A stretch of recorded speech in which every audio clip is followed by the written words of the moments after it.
Pelvic inflammatory disease PID. ಇದೊಂದು ಮಹಿಳೆಯರ ಸಂತಾನೋತ್ಪತ್ತಿ ಅಂಗಗಳಾದ ಗರ್ಭಕೋಶ, ಅಂಡಾಶಯ ಮತ್ತು ಸುತ್ತಮುತ್ತಲಿರ್ತಕ್ಕಂಥ ಅಂಗಗಳಲ್ಲಿ ಇದು ವ್ಯಾಪಿಸಿಕೊಳ್ಳುತ್ತೆ. ಇದು ಡೆಫಿನಿಷನಲ್ಲಿ ನೋಡೋಣ.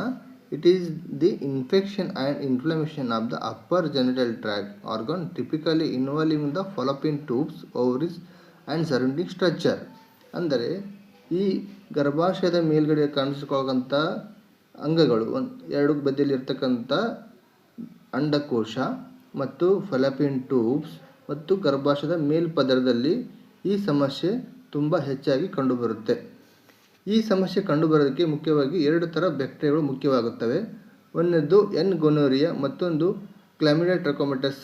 ಈ ಎರಡು ಭಾಗವಶಃ ಇದನ್ನು ಎಫೆಕ್ಟ್ ಮಾಡುತ್ತೆ. ಯೋನಿಯ ದ್ವಾರದಿಂದ ಈ ಬ್ಯಾಕ್ಟೀರಿಯಾ ಎಂಟ್ರಿ ಆಗುವಂಥ ಸಾಧ್ಯತೆ ಹೆಚ್ಚಾಗಿರುತ್ತೆ. ಮತ್ತು ಇದು ಯಾರಲ್ಲಿ ಜಾಸ್ತಿ ಕಂಡುಬರುತ್ತೆ ಅಂತಂದರೆ ಅತಿಯಾಗಿ ಮೆನ್ಸ್ಟ್ರುಯೇಟಿಂಗ್ ಟೀನೇಜರ್ಸಲ್ಲಿ ಯಾರು ಬೇಗ ಮೆನ್ಸ್ಟ್ರುಯೇಷನ್ ಆಗ್ತಾರಲ್ಲ ಅವರು, ಮತ್ತು ಎರಡನೇದ್ದು ಮಲ್ಟಿಪಲ್ ಸೆಕ್ಸುವಲ್ ಪಾರ್ಟ್ನರ್ ಯಾರು ಹೊಂದಿರ್ತಾರೆ ಅವರಲ್ಲಿ ಹೆಚ್ಚಾಗಿ ಕಂಡುಬರುತ್ತೆ. ಮತ್ತು ಇದಕ್ಕಿಂತ ಮುಂಚೆ ಏನಾದರೂ ಪೆಲ್ವಿಕ್ ಇನ್ಫೆಕ್ಷನ್ಸ್ ಏನಾದರೂ ಇದ್ದರೆ ಇದು ಕಾಣತಕ್ಕಂಥ ಸಮಸ್ಯೆ ಇರುತ್ತೆ.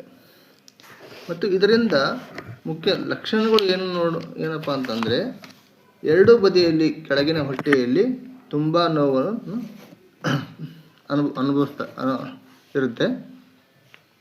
ಎರಡನೇದು ಜ್ವರ ಬರೋದು, ಹೆಡ್ಡೇಕ್ ಆಗೋದು, ಇರ್ರೆಗ್ಯುಲರ್ ಮೆನ್ಸಸ್ ಆಗೋದು, ಎಕ್ಸೆಸಿವ್ ಬ್ಲೀಡಿಂಗ್ ಆಗೋದು ಮತ್ತು ವಾಮಿಟ್ ಆಗೋದು, ಈ ಥರ ಎಲ್ಲ ಇದರ ಮುಖ್ಯ ಲಕ್ಷಣ ಕಾಣಿಸುತ್ತೆ.